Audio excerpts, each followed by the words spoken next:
A pasta de e-mails estava aberta na minha tela. 117 mensagens organizadas cronologicamente, cada uma delas uma peça de evidência irrefutável.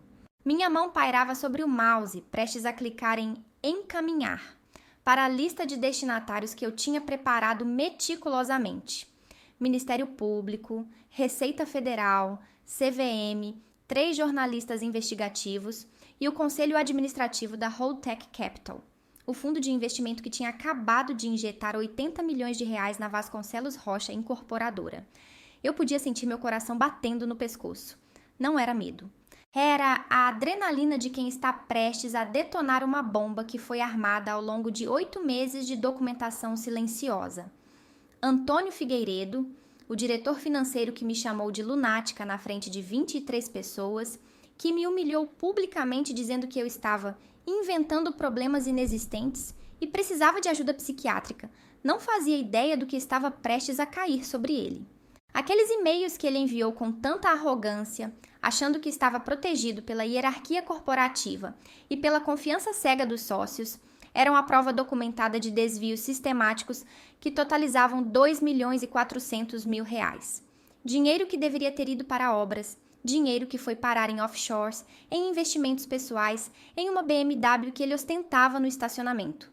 Respirei fundo, posicionei o cursor e pensei, ele me chamou de louca. Agora vai descobrir o que uma lunática com acesso a e-mails corporativos e conhecimento de compliance pode fazer quando é subestimada. Cliquei. O e-mail foi enviado, não teve volta. E para entender por que aquele clique foi o momento mais libertador e mais aterrorizante da minha vida, você precisa saber como tudo começou. Como uma analista de compliance dedicada se transformou na pessoa que destruiu a reputação de um diretor financeiro corrupto e quase derrubou uma incorporadora de 100 milhões de reais. Meu nome é Juliana Moreira.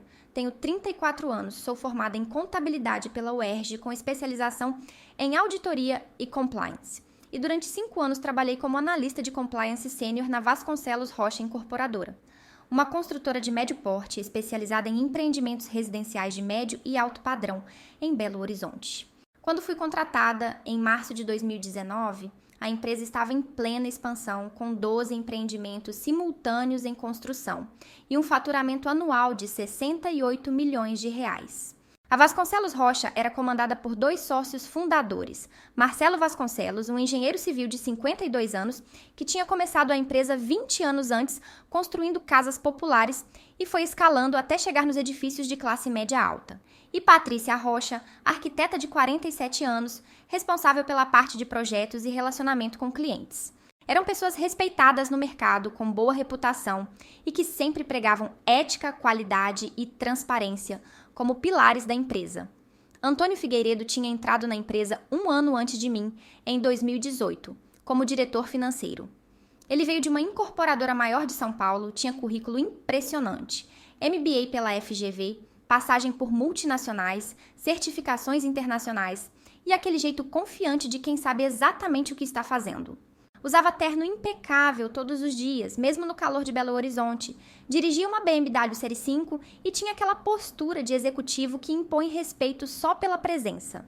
Minha função era clara: garantir que a empresa estivesse em conformidade com todas as regulamentações do setor de construção civil.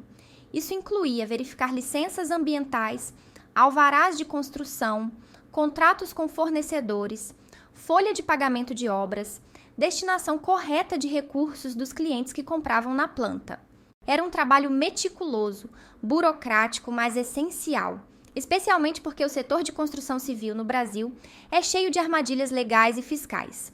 Nos primeiros 2 anos, tudo correu normalmente. Eu fazia meu trabalho, identificava pequenas não conformidades, reportava para Antônio, já que compliance reportava diretamente para a diretoria financeira, e ele tomava as providências. A relação era profissional, cordial. Ele até me elogiava ocasionalmente, dizendo que eu era detalhista e comprometida. Mas em 2021 comecei a notar algumas inconsistências, pequenas, quase imperceptíveis no início. Notas fiscais de fornecedores que não batiam com os valores efetivamente pagos. Contratos com prestadores de serviço que tinham CNPJs que eu não conseguia validar completamente na Receita Federal. Transferências bancárias para empresas que, quando eu pesquisava, tinham endereços comerciais inexistentes ou eram apenas caixas postais. No começo, achei que eram erros administrativos. Afinal, a Vasconcelos Rocha estava crescendo rápido. Tinha expandido de 12 para 21 empreendimentos simultâneos em 2 anos. Com crescimento acelerado, é normal ter algumas falhas de processo, certo? Errado. Em julho de 2021, enquanto auditava os pagamentos do segundo trimestre, encontrei algo que me fez parar. Era uma transferência de R$187 mil para uma empresa chamada Construbase Serviços e Materiais Ltd, com a descrição: aquisição de materiais estruturais, empreendimento Villaggio Toscana. O Villaggio Toscana era um dos nossos edifícios em construção no bairro Buritis, um prédio de 16 andares, classe média alta. Fui checar a nota fiscal. Estava tudo certo. CNPJ, razão social, descrição dos materiais, cimento, vergalhões, areia, brita. Mas algo me incomodou. O nome da empresa era genérico demais. E o CNPJ tinha sido cadastrado há apenas 4 meses no nosso sistema de fornecedores. Decidi ir mais fundo. Pesquisei o CNPJ na Receita Federal. A empresa existia, estava ativa, tinha sido constituída em janeiro de 2021. Mas quando busquei o endereço comercial no Google Maps, era um prédio residencial, um apartamento. Estranhíssimo para uma empresa de materiais de construção que supostamente fornecia quase R$200 mil em materiais. Fui atrás de mais informações, entrei no site da Junta Comercial de Minas Gerais e puxei o contrato social da Construbase. E foi aí que meu estômago embrulhou. O sócio majoritário da empresa, com 70% das cotas, era um tal de Antônio Carlos Figueiredo. Antônio Carlos, o mesmo nome do nosso diretor financeiro, Antônio Figueiredo.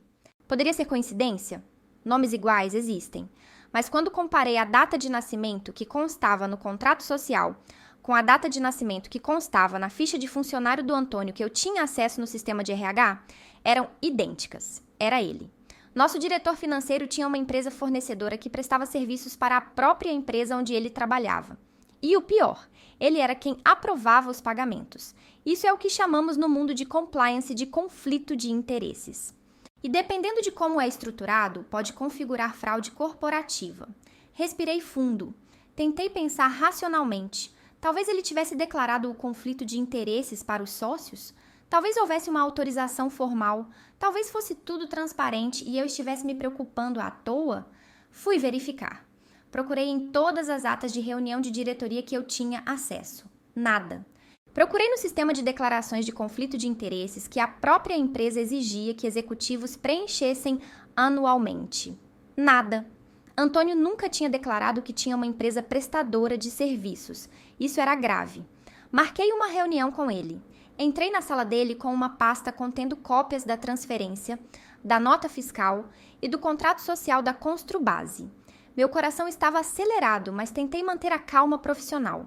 Antônio, preciso esclarecer uma questão de compliance, comecei. Encontrei uma transferência para uma empresa chamada Construbase e ao verificar o CNPJ, vi que você é sócio majoritário. Isso não foi declarado no nosso sistema de conflito de interesses. Precisamos regularizar. Ele olhou para mim com aquela expressão que eu só consegui decodificar depois. Desprezo disfarçado de paciência. Juliana, a Construbase é uma empresa legítima que presta serviços de qualidade. Não há conflito de interesses porque eu não participo das decisões de contratação. Isso passa pela diretoria de obras. Mas você aprova os pagamentos, contra-argumentei. E não há registro de declaração prévia. Segundo nossa política interna e as boas práticas de governança corporativa, isso precisa ser transparente e autorizado formalmente. Ele suspirou, como se eu fosse uma criança irritante fazendo perguntas bobas. Juliana, você está sendo excessivamente zelosa. Isso é comum no mercado. Vários executivos têm empresas fornecedoras. O importante é que o serviço seja prestado e tenha qualidade. E tem, pode verificar na obra. Não é questão de qualidade, Antônio, é questão de compliance. Se não tem declaração formal, tecnicamente é uma irregularidade. Ele se inclinou para a frente com aquele tom condescendente. Olha, eu aprecio seu comprometimento, mas você precisa entender que compliance não pode engessar dor corporativo, não pode engessar operação. Às vezes a teoria dos manuais não se aplica à realidade dos negócios. Deixa que eu converso com os sócios e regularizamos isso formalmente, ok? Mas, por favor, não saia fazendo alarde sobre algo que é apenas uma formalidade pendente. Saí daquela reunião incomodada, mas achei que ele ia realmente regularizar, que ia conversar com Marcelo e Patrícia, declarar formalmente e tudo ficaria nos conformes. 2 semanas se passaram. Nada. Nenhuma declaração foi feita. Nenhuma ata de reunião foi gerada. Nada mudou. Então decidi escalar o assunto. Marquei uma reunião diretamente com Marcelo Vasconcelos, um dos sócios fundadores. Expliquei a situação. Mostrei a documentação.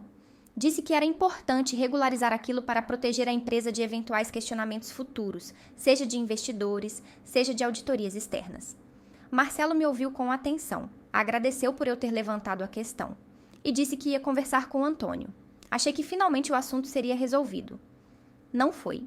1 semana depois, Antônio me chamou na sala dele, fechou a porta e disse com um tom gelado que eu nunca tinha ouvido. Juliana, você passou por cima de mim e foi direto falar com o Marcelo. Isso é quebra de hierarquia. Você reporta para mim. Qualquer questão que você tenha, vem para mim primeiro, não para os sócios. Eu vim para você primeiro, respondi tentando manter a firmeza na voz. E nada foi feito. Então, escalei, que é o procedimento correto quando há um conflito de interesses envolvendo o próprio superior hierárquico. Você está fazendo tempestade em copo d'água e está prejudicando sua própria imagem aqui. As pessoas vão começar a achar que você é problemática, que você não entende como os negócios funcionam. Era uma ameaça velada. Ele estava me dizendo para calar a boca. Mas eu não calei, porque nos meses seguintes continuei monitorando e encontrei mais, muito mais. A Construbase não era a única. Havia outras 3 empresas prestadoras de serviços com o mesmo padrão. CNPJs recentes, endereços comerciais suspeitos e valores significativos. E quando eu consegui, através de uma analista de RH que era minha amiga, acesso aos documentos pessoais de alguns funcionários, descobri que 2 dessas empresas tinham como sócias a esposa de Antônio e a cunhada dele. Era um esquema sofisticado de superfaturamento e desvio. Antônio criava empresas fantasmas ou usava empresas de familiares para prestar serviços que ou não eram realmente prestados, ou eram superfaturados absurdamente. A Vasconcelos Rocha pagava, e o dinheiro ia parar no bolso dele. Comecei a documentar tudo, cada transferência, cada nota fiscal, cada contrato. Criei uma planilha detalhada com todas as operações suspeitas que identifiquei entre 2020 e 2022. O valor total? R$2.400.000. Em outubro de 2022, voltei a levar o assunto para Marcelo Vasconcelos, dessa vez com um dossiê de 42 páginas. Não era mais uma formalidade pendente, era fraude corporativa documentada. Marcelo ficou pálido ao ver a documentação. Disse que ia investigar internamente, que ia contratar uma auditoria externa, que ia tomar providências. Pediu sigilo absoluto, o que fazia sentido, já que um escândalo desses poderia destruir a reputação da empresa. E eu, ingenuamente, confiei. Achei que finalmente a justiça seria feita. Mas o que aconteceu nos dias seguintes foi o oposto do que eu esperava. Antônio não foi afastado, não foi investigado, não foi questionado. Em vez disso, fui eu quem foi convocada para uma reunião no RH. Estavam presentes a diretora de RH, Antônio Figueiredo, e Patrícia Rocha, a sócia arquiteta. E foi ali que minha vida virou um inferno. Patrícia começou. Juliana, estamos preocupados com você. O Antônio relatou que você tem apresentado comportamento obsessivo em relação a questões administrativas menores, que você tem criado problemas onde não existem e que isso tem atrapalhado o trabalho dele. Eu não conseguia acreditar no que estava ouvindo. Problemas menores, eu documentei R$2.400.000 em desvios. Antônio, com aquela calma sinistra, respondeu: Juliana, você está interpretando mal procedimentos administrativos normais. Todas essas empresas prestam serviços legítimos, todas têm notas fiscais, todas foram aprovadas pelos processos internos. O fato de você não entender como opera o mercado de construção civil não transforma operações normais em fraude. Você é sócio dessas empresas. Sua esposa é sócia. Isso é conflito de interesses. Isso é empreendedorismo, ele retrucou. E foi autorizado verbalmente pelos sócios na época. Não há nada de errado. Olhei para Patrícia. Você autorizou isso? Ela desviou o olhar. Juliana, o que importa é que as obras estão sendo entregues. Os clientes estão satisfeitos. Você está criando uma crise desnecessária. Foi quando entendi. Eles sabiam. Marcelo e Patrícia sabiam do esquema. E ou eram coniventes, ou tinham medo das consequências de expor aquilo. Talvez medo de perder investidores. Talvez medo de processos. Talvez medo de manchar a reputação da empresa que levaram 20 anos para construir. E eu, a analista de compliance que estava fazendo exatamente o trabalho para o qual fui contratada, estava sendo transformada em problema. A diretora de RH então entrou na conversa. Juliana, vamos te dar 2 semanas de licença remunerada para você descansar, reorganizar suas prioridades. E quando voltar, esperamos que você consiga separar suas preocupações pessoais das necessidades operacionais da empresa. Licença remunerada. Tradução. Suma daqui por um tempo enquanto a gente abafa isso. Saí daquela reunião tremendo, não de medo, de raiva, de indignação, mas também de uma clareza absoluta. Eles não iam fazer nada. Iam proteger Antônio. Iam varrer tudo para debaixo do tapete. E eu, se continuasse insistindo, seria demitida ou pior, destruída profissionalmente. Então tomei uma decisão. Se eles não iam investigar internamente, eu ia garantir que alguém de fora investigasse. Situações como essa fazem a gente questionar tudo, não é? Quando você faz a coisa certa, quando você expõe uma irregularidade grave e, em vez de ser protegida, você é silenciada. Se você já passou por isso, se já foi chamada de problemática por apontar erros, se já foi punida por fazer seu trabalho com ética, eu te convido com todo carinho a se inscrever aqui. Esse espaço é para nós. Para quem não aceita a injustiça calada, deixe um comentário me contando como você está se sentindo até agora. Porque acredite, o que vem a seguir vai te mostrar que silenciar a verdade nunca funciona quando a verdade está documentada. Durante as 2 semanas de licença remunerada, não descansai. Fiz exatamente o oposto. Trabalhei mais do que nunca, só que não para a Vasconcelos Rocha. Trabalhei para construir um caso irrefutável. Primeira coisa, fiz backup de tudo. Todos os e-mails relevantes que eu tinha acesso, e como analista de compliance, eu tinha acesso a muita coisa. Todos os documentos, planilhas, notas fiscais, contratos. Salvei tudo em 3 pendrives diferentes e uma conta de armazenamento em nuvem criptografada. Não ia deixar que sumissem com as evidências. Segunda coisa, organizei tudo cronologicamente. Criei uma linha do tempo detalhada mostrando quando cada empresa fantasma foi criada, quando começou a prestar serviços para Vasconcelos Rocha, quem eram os sócios, quanto foi pago e, principalmente, quem aprovava os pagamentos. Sempre Antônio.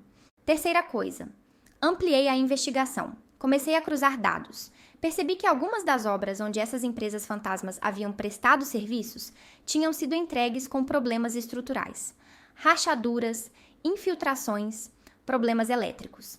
E havia processos de clientes na justiça pedindo reparos e indenizações. Fui mais fundo. Consegui, através de contatos que tinha no setor, acesso a alguns laudos técnicos dessas obras problemáticas. E descobri algo devastador. Em pelo menos 3 empreendimentos, os materiais utilizados eram de qualidade inferior ao especificado em projeto. O concreto tinha resistência menor. Os vergalhões eram de bitola inadequada. A impermeabilização era deficiente. E adivinha quais empresas tinham fornecido esses materiais? As empresas de Antônio. O esquema não era apenas desvio de dinheiro, era pior. Antônio estava superfaturando materiais e, ao mesmo tempo, fornecendo materiais de qualidade inferior. Embolsava a diferença e colocava em risco a segurança estrutural dos edifícios. Isso não era mais apenas fraude corporativa, era crime contra consumidor. Era colocar vidas em risco. Minha indignação se transformou em algo mais profundo. Senso de dever moral. Eu não podia mais deixar aquilo quieto, mesmo que me custasse meu emprego. Mesmo que me custasse minha carreira. Eu tinha que fazer aquilo parar. Quando voltei da licença, em novembro de 2022, Antônio me chamou para uma conversa de reintegração. Ele estava com aquele sorriso falso, aquela pose de executivo magnânimo. Juliana, espero que você tenha descansado e refletido. Precisamos trabalhar em harmonia. A empresa está crescendo, temos novos investimentos chegando e não podemos ter ruídos internos. Novos investimentos. Isso me deu uma ideia. Que investimentos? Perguntei, fingindo interesse genuíno. A Holdtech Capital, um fundo de private equity, vai injetar 80 milhões de reais na empresa.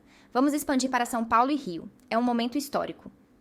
80 milhões de reais, um fundo de private equity. Isso significava due diligence, auditoria externa, análise de riscos. E eu tinha exatamente o tipo de informação que um fundo de investimento gostaria muito de saber antes de colocar 80 milhões em uma empresa. Sorri para Antônio. Que maravilhoso! Vou me dedicar para garantir que tudo esteja em ordem para a auditoria. Ele pareceu satisfeito. Achou que eu tinha me rendido, que tinha aceitado o meu lugar, que ia ser a funcionária obediente dali para frente. Ele estava errado. Nos meses seguintes, me comportei exatamente como esperavam. Fazia meu trabalho normalmente. Não levantava questões, não confrontava ninguém. Era a Juliana comportada, a que tinha aprendido a lição. Mas por baixo dos panos eu continuava documentando. Cada novo pagamento suspeito, cada nova empresa, cada novo desvio. E principalmente comecei a ter acesso aos e-mails de Antônio. Como? Simples. A Vasconcelos Rocha usava um sistema de e-mail corporativo onde, por política de segurança, o departamento de compliance tinha acesso de auditoria a todas as contas. Era uma medida de governança para prevenir fraudes e irregularidades. Irônico, não é? E Antônio, arrogante como era, nunca imaginou que eu usaria esse acesso. Ele enviava e-mails incriminadores diretamente do e-mail corporativo, discutindo os esquemas, combinando pagamentos, instruindo os laranjas que administravam as empresas fantasmas. Era de uma burrice impressionante, mas funcionava a favor dele enquanto ninguém olhava, só que eu estava olhando e catalogando tudo. Em março de 2023, a auditoria pré-investimento da Holdtech Capital começou. Vieram auditores externos da Braga Mendes, uma firma respeitada. Eles pediram acesso a documentos financeiros, contratos, processos internos. E eu, como analista de compliance, tive que ajudar a fornecer a documentação. Foi quando percebi que Antônio estava fazendo exatamente o que Rogério e Camila fizeram naquele outro caso. Estava maquiando os documentos, trocando notas fiscais, substituindo contratos, criando uma versão limpa para apresentar aos auditores. Mas ele cometeu um erro. Ele não sabia que eu tinha backup de tudo, da versão real. Da versão suja. A auditoria durou 2 meses e, claro, deu parecer favorável. Os auditores foram enganados pelos documentos falsos. A Holdtech Capital aprovou o investimento. Em maio de 2023, 80 milhões de reais foram depositados na conta da Vasconcelos Rocha. Marcelo e Patrícia estavam eufóricos. Fizeram uma festa no escritório. Champanhe, discursos sobre nova era e crescimento sustentável. Antônio estava radiante, apertando mãos, recebendo congratulações. E eu? Estava ali no canto com uma taça de espumante que nem toquei, observando e pensando, vocês não fazem ideia do que está prestes a acontecer. Porque eu tinha decidido. Não ia mais tentar resolver internamente. Não ia mais confiar que os sócios fariam a coisa certa. Ia levar tudo para fora, para quem realmente pudesse investigar e punir. Passei as próximas semanas finalizando meu dossiê. Dessa vez era muito mais completo. Tinha 117 e-mails de Antônio discutindo os desvios. Tinha documentos originais versus documentos adulterados que foram apresentados na auditoria. Tinha laudos técnicos das obras comprometidas. Tinha processos judiciais de clientes. Tinha até planilhas que o próprio Antônio mantinha, com a arrogância típica dele, calculando quanto lucrava com cada empresa fantasma. Era irrefutável. Era devastador. E era a munição perfeita para destruir não apenas Antônio, mas também expor a conivência de Marcelo e Patrícia. O momento certo chegou em uma terça-feira, 27 de junho de 2023. Antônio fez algo que finalmente quebrou o último resquício de hesitação que eu tinha. Estávamos em uma reunião de departamento com todo o time financeiro e de compliance, 23 pessoas. Ele estava apresentando os resultados do segundo trimestre. Tudo bonito, tudo inflado, tudo mentira. Eu não aguentei. Levantei a mão e perguntei: Antônio, esses números incluem os pagamentos para as empresas de prestação de serviços que têm vínculos com a diretoria? Porque para transparência com o novo investidor, acho importante deixar claro quais são operações com partes relacionadas. O silêncio na sala foi absoluto. Todos olharam para mim, depois para ele. Antônio ficou vermelho, aquelas veias do pescoço saltaram, e então ele explodiu. Juliana, você é lunática, lunática. Você não para. Você inventa problemas onde não existem. Você está obcecada com teorias conspiratórias. Sabe o que você precisa? De ajuda psiquiátrica. Eu vou recomendar formalmente ao RH que você seja afastada, porque você claramente não está bem da cabeça. lunática. Ele me chamou de lunática, na frente de 23 pessoas. A sala ficou constrangedoramente silenciosa.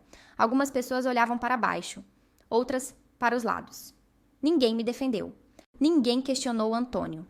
Eu levantei, peguei minha bolsa e saí daquela sala sem dizer uma palavra. Mas não fui para casa. Fui para um café a 2 quadras do escritório. Abri meu laptop, conectei no Wi-Fi público, abri meu e-mail pessoal e finalmente montei a mensagem que eu vinha ensaiando mentalmente há semanas. O destinatário principal era Friedrich Becker, o diretor de compliance da Holdtech Capital, o mesmo que fez a due diligence na Tavares Novaes no outro caso. Em cópia, coloquei: Ministério Público de Minas Gerais, Receita Federal, CVM, Procon, MG e 3 jornalistas investigativos que eu tinha pesquisado e sabia que cobriam casos de fraude no setor imobiliário. O assunto era denúncia formal, fraude corporativa, documentos adulterados em due diligence e risco estrutural em empreendimentos da Vasconcelos Rocha Incorporadora. O corpo do e-mail tinha 6 parágrafos concisos. 1. Minha identificação e credenciais como analista de compliance da empresa. 2. Resumo executivo dos desvios, 2,4 milhões através de empresas fantasmas. 3. Alerta de que a due diligence da Holdtech foi baseada em documentos adulterados. 4. Menção ao risco de segurança estrutural em empreendimentos entregues. 5. Disponibilidade para depor formalmente e fornecer documentação completa. 6. Anexo. Arquivo compactado de 87 MB contendo 117 e-mails, contratos, notas fiscais e análise comparativa dos documentos originais versus adulterados. Reli 3 vezes. Meu coração estava batendo tão forte que eu podia ouvir nos ouvidos. Minha mão tremeu sobre o touchpad. Antônio me chamou de lunática. Disse que eu precisava de ajuda psiquiátrica. Tentou me desqualificar, me humilhar, me silenciar. Mas lunáticos não constroem dossiês de 87 megabytes com evidências forensicamente organizadas. Cliquei em enviar e assisti o e-mail desaparecer da caixa de saída. Fechei o laptop, paguei o café e fui para casa. Não dormi naquela noite. Fiquei deitada no escuro, encarando o teto, me perguntando se tinha feito a coisa certa. Se as consequências não seriam piores do que imaginava. Se eu não tinha acabado de explodir minha própria carreira junto com a de Antônio. Mas quando o Paiol nasceu na manhã seguinte e meu celular começou a vibrar com ligações de números desconhecidos, eu soube que não tinha volta. A bomba tinha detonado e o estrago seria maior do que qualquer um poderia imaginar. A sua presença aqui, lendo isso, compartilhando essa indignação, é o que torna histórias como a minha importantes. Se você sentiu raiva do Antônio, se sentiu que ele mereceu, se achou que eu fiz o certo ou se achou que fui longe demais, por favor, se inscreva, comente. Conte sua história. Você já foi chamado de louco por apontar irregularidades? Já foi silenciado quando tentou fazer a coisa certa? Esse canal é nosso refúgio. É onde a gente mostra que expor a verdade, mesmo com consequências, é sempre melhor do que ser cúmplice do erro. E o que vem agora vai te mostrar que quando você tem evidências sólidas, não importa quantas vezes te chamem de louca, a verdade sempre encontra quem esteja disposto a ouvi-la. Na manhã de quinta-feira, 28 de junho de 2023, acordei com 53 notificações no celular, ligações perdidas, mensagens no WhatsApp, e-mails, ignorei tudo, tomei banho, me arrumei e fui trabalhar normalmente. Sabia que aquele provavelmente seria meu último dia na Vasconcelos Rocha, mas queria estar lá, queria ver as reações, queria testemunhar o momento em que tudo desmoronasse. Cheguei ao escritório às 8h15. O clima estava diferente. As pessoas conversavam em grupos pequenos nos corredores. Alguns me olhavam de forma estranha, com curiosidade, com medo, com algo que não conseguia identificar. Fui para minha estação de trabalho e liguei o computador como se fosse um dia normal.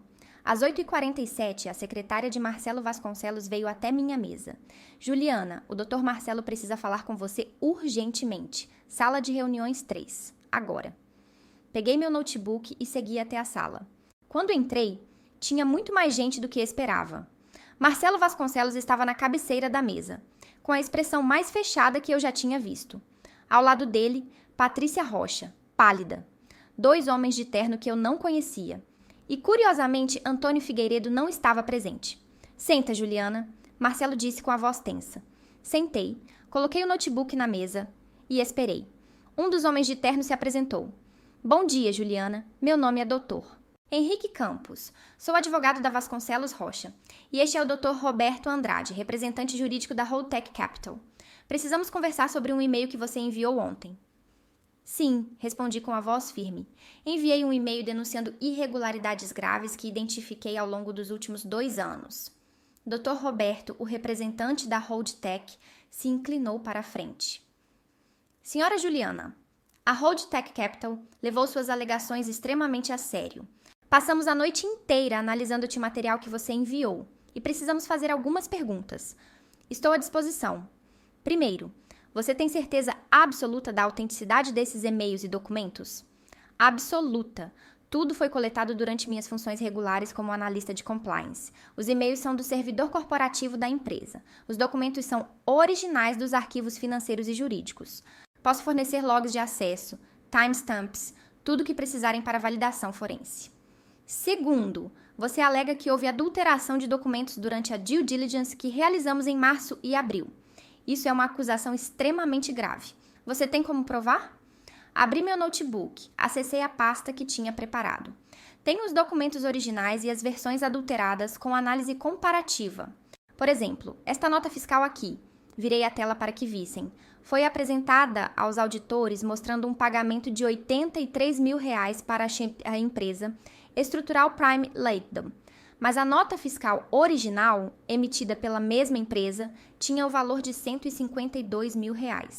A diferença de R$ 69 mil foi parar em uma conta que, quando rastreada, pertence a uma offshore, onde Antônio Figueiredo é beneficiário final. O silêncio na sala era sepulcral. Doutor. Roberto olhou para Marcelo. Senhor Vasconcelos, o senhor estava ciente disso? Marcelo engoliu seco. Juliana tinha levantado algumas preocupações no ano passado, mas Antônio me garantiu que eram mal-entendidos, que estava tudo regular. Mal-entendidos? Minha voz saiu mais alta do que pretendia. Eu trouxe um dossiê de 42 páginas em outubro de 2022, detalhando cada operação suspeita, e fui mandada para licença compulsória e tratada como se estivesse tendo um surto. Patrícia finalmente falou com a voz trêmula. Juliana, nós confiamos no Antônio. Ele tinha credenciais impecáveis, 20 anos de mercado. Nós não imaginavam ou não quiseram ver? Cortei. Porque as evidências estavam todas ali. Vocês escolheram proteger a reputação da empresa em vez de investigar. O Dr. Henrique, o advogado da Vasconcelos Rocha, tentou retomar o controle da conversa. Juliana, vamos focar no que é importante agora. A empresa está disposta a colaborar completamente com as investigações, mas precisamos entender. Por que você não seguiu os canais internos antes de tornar isso público? Eu ri. Não foi uma risada alegre. Foi uma risada de descrença absoluta. Canais internos? Eu segui os canais internos. Reportei para meu superior direto. Escalei para a diretoria, apresentei documentação formal. E fui ignorada, silenciada, e ontem fui chamada de lunática pelo próprio Antônio na frente de 23 funcionários. Ele disse que eu precisava de ajuda psiquiátrica. Então me desculpem, mas os canais internos não apenas falharam, eles foram usados para me intimidar. Dr. Roberto fez anotações em um tablet. Sr. Vasconcelos, onde está o senhor? Antônio Figueiredo agora? Não sei. Ele não atendeu nenhuma das minhas ligações esta manhã. Não veio trabalhar. Interessante, Dr. Roberto disse secamente. Porque às 6h20 da manhã, detectamos que ele tentou acessar remotamente os servidores financeiros da empresa. O acesso foi bloqueado pelo nosso sistema de segurança, mas fica claro que ele estava tentando deletar evidências. Marcelo ficou ainda mais pálido. Deletar evidências? Exatamente. O que, aliás, só corrobora as alegações da senhora Juliana. Ele olhou para mim. A Holdtech Capital vai acionar imediatamente as cláusulas de proteção do contrato de investimento. O Sr. Antônio Figueiredo será processado civil e criminalmente. E, Sr. Vasconcelos, com todo respeito, o senhor e a senhora Rocha também responderão por negligência administrativa grave. Vocês tinham conhecimento das denúncias e não agiram. Patrícia começou a chorar. Marcelo parecia ter envelhecido 10 anos em 10 minutos. Dr. Roberto se virou para mim novamente. Senhora Juliana, a Holtec Capital gostaria de fazer uma proposta. Gostaríamos de contratá-la como consultora externa para auxiliar na auditoria forense completa que vamos implementar. Sua remuneração seria de R$15 mil mensais durante o período da auditoria, estimado em 6 meses. E garantimos proteção legal total contra qualquer tipo de retaliação. 15 mil por mês, 6 meses. 90 mil reais e proteção legal. Aceito, respondi sem hesitar. Nos dias seguintes, o caos tomou conta da Vasconcelos Rocha. Na sexta-feira, a Polícia Federal apareceu no escritório com mandados de busca e apreensão. Recolheram computadores, documentos, HDs externos. Antônio Figueiredo foi localizado tentando embarcar em um voo para o Panamá, no aeroporto de Confins. Foi preso em flagrante por tentativa de evasão e obstrução de justiça. As notícias vazaram para a imprensa. O jornal Estado de Minas publicou uma matéria na segunda-feira. Diretor financeiro de incorporadora é preso por suspeita de desvio de 2,4 milhões. O Hoje em Dia fez uma reportagem ainda mais detalhada. Edifícios com estrutura comprometida. Empresa investigada usava materiais de baixa qualidade, enquanto cobrava por materiais premium. A repercussão foi devastadora. Clientes que tinham comprado apartamentos nos empreendimentos começaram a entrar com ações judiciais. O Procon-MG abriu processo administrativo. A Receita Federal iniciou auditoria fiscal retroativa de 5 anos. E o Ministério Público ofereceu denúncia criminal contra Antônio por formação de organização criminosa, lavagem de dinheiro, estelionato e crime contra as relações de consumo. Mas o pior para Marcelo e Patrícia foi a Holtec Capital. Eles acionaram a cláusula 8, 2 do contrato de investimento. Em caso de descoberta de fraude ou irregularidade material não reportada durante a due diligence, o investidor tem o direito de reverter o investimento e exigir multa compensatória de 50% do valor investido. 50% de 80 milhões, 40 milhões de reais. Marcelo e Patrícia não tinham esse dinheiro. Eles tinham usado parte do investimento para expandir as operações, comprar terrenos, iniciar novos projetos. Em menos de um mês, a Vasconcelos Rocha pediu recuperação judicial.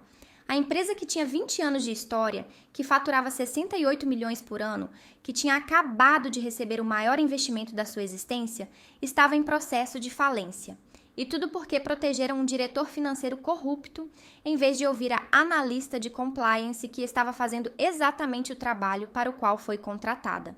Quanto a mim, passei os 6 meses seguintes trabalhando na auditoria forense completa. Junto com uma equipe da Ernst Young, contratada pela Holtec, desmontamos todo o esquema de Antônio. Descobrimos que os desvios eram ainda maiores do que eu tinha identificado inicialmente. 3 milhões e 700 mil reais no total, ao longo de 4 anos. Descobrimos também que Marcelo e Patrícia realmente não estavam envolvidos diretamente nos desvios, mas foram criminosamente negligentes ao ignorar as denúncias. Eles perderam tudo. A empresa foi liquidada. Os ativos foram vendidos para pagar credores e processos. E Antônio Figueiredo, o diretor financeiro que me chamou de lunática, foi condenado em primeira instância a 12 anos de prisão em regime fechado. Teve todos os bens bloqueados, a BMW, os apartamentos, as contas offshore. Tudo confiscado para pagar indenizações às vítimas. Sua esposa pediu divórcio. Seus filhos mudaram de sobrenome. E ele virou um exemplo nos cursos de compliance corporativo. O que acontece quando você acha que está acima da lei? Quando a auditoria forense terminou, em janeiro de 2024, a Holtec Capital me fez outra proposta. Queriam que eu me tornasse diretora de compliance para todas as empresas do portfólio deles na América Latina. Salário de 32 mil reais por mês. Pacote generoso de benefícios. E, principalmente, autonomia total. Reportaria diretamente para o conselho de administração da Holtec, sem intermediários que pudessem me silenciar. Aceitei na hora. Hoje, quase 2 anos depois, estou morando em São Paulo, trabalhando com o que sempre quis. Garantir que empresas operem com ética e transparência. Viajo regularmente para visitar as empresas do portfólio. Implemento sistemas de compliance robusto. E quando identifico irregularidades, tenho o poder e o respaldo para agir imediatamente.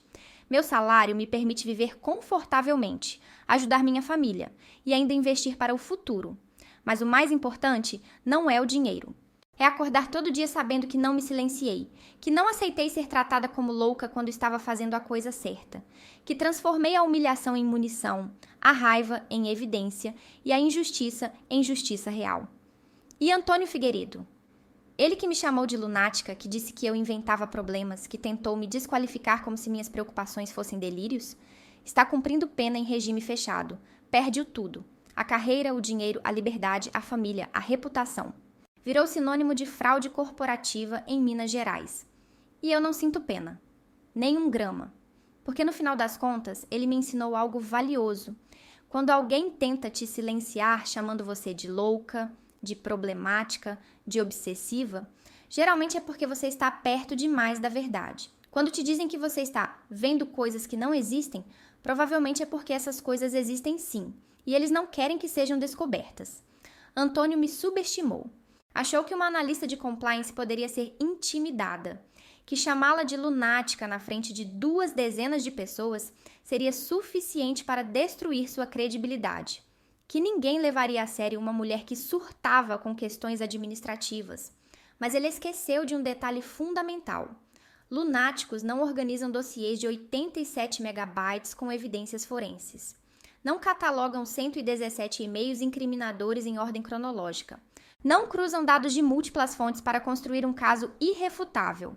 Pessoas metódicas, pacientes e absolutamente certas do que estão fazendo fazem isso. E quando essas pessoas finalmente decidem que chegou a hora de apertar o gatilho, o estrago é total. Meus e-mails vazaram o crime escondido dele. Mas não foi um vazamento acidental. Foi um vazamento cirúrgico, estratégico, direcionado exatamente para as pessoas certas. Um fundo de investimento que tinha acabado de colocar 80 milhões na empresa, órgãos reguladores, imprensa investigativa, Ministério Público. Eu não joguei as evidências no vento, esperando que alguém prestasse atenção. Eu as coloquei diretamente nas mãos de quem tinha poder e interesse em investigar. E então, assisti enquanto o dominó caía, peça por peça. A Vasconcelos Rocha faliu. Marcelo e Patrícia perderam tudo. Antônio foi preso. E dezenas de clientes que compraram apartamentos com estrutura comprometida foram indenizados com o dinheiro recuperado dos ativos bloqueados. Não foi apenas vingança, foi justiça sistêmica. Foi garantir que um criminoso respondesse pelos crimes. Foi proteger consumidores que nem sabiam que estavam em risco. Foi mostrar que compliance não é burocracia chata, é a última linha de defesa contra a fraude corporativa. E se tem uma lição que fica dessa história toda, é essa. Se você trabalha com compliance, com auditoria, com qualquer função de controle interno e você identifica uma irregularidade grave, não tenha medo de escalar. Não tenha medo de documentar. Não tenha medo de ir até as últimas consequências. Porque quando te chamam de problemática por fazer seu trabalho, quando te dizem que você está exagerando, quando tentam te silenciar com intimidação psicológica, é sinal de que você está no caminho certo. Documente tudo, faça backup de tudo. Organize as evidências de forma irrefutável. E quando chegar o momento certo, não hesite. Aperte o gatilho, porque a verdade, quando bem documentada, é uma arma que não falha. E executivos corruptos, por mais poderosos que pareçam, sempre têm um ponto fraco. A própria arrogância que os faz acreditar que nunca serão pegos. Antônio Figueiredo me chamou de lunática.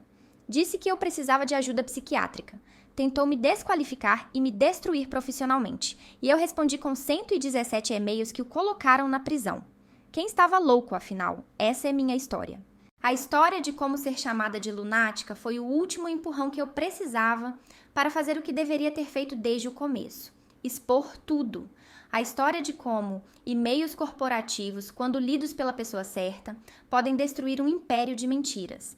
A história de como compliance não é apenas seguir regras, é ter coragem de fazer a coisa certa, mesmo quando todo mundo está te dizendo para calar a boca. Antônio está preso. A empresa faliu. As vítimas foram indenizadas. E eu? Estou numa posição onde nunca mais precisarei me perguntar se devo ou não reportar uma irregularidade. Porque agora, quando eu falo, as pessoas escutam. E isso, no final das contas, é o que todo profissional de compliance deveria ter. Voz, poder e o respaldo institucional para fazer o certo sem medo de retaliação. Jaque mate, Antônio. Você me chamou de louca. Eu provei que estava absolutamente sã e que você era o criminoso. No xadrez corporativo, isso se chama vitória por nocaute técnico. E a melhor parte? Dormi como um anjo na noite em que apertei enviar.